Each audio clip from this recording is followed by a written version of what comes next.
Board বেশি ফি নেয় না, 2013 সালে নির্ধারিত ফি এখন পর্যন্ত নিচ্ছে।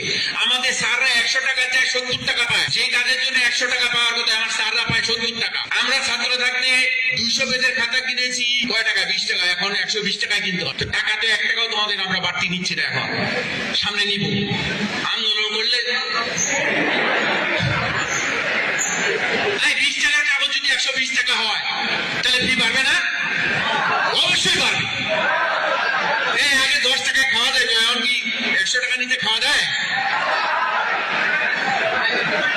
এইটা শোনো, বাস্তবতা যে মানতে পারে না সে কি মানুষ? আমি তো তোমাদের মানুষ হিসেবে দেখতে চাই। বাস্তবতা, রিয়ালিটি, এটা মানতে হবে। ওদের টেক্সটাইল কৃষি কিন্তু নতুন ফি আমরা নিচ্ছি, তো ফি কিন্তু আগামী সেমিস্টারে ফর্ম ফিল আপে বাড়তেছে। নাহলে পরীক্ষা নেওয়া যাবে না। কাগজের দাম, মেশিনের দাম, কালির দাম বাড়ছে। স্যাররা 100 টাকার কাজ হলে 70 টাকা পায় কেন?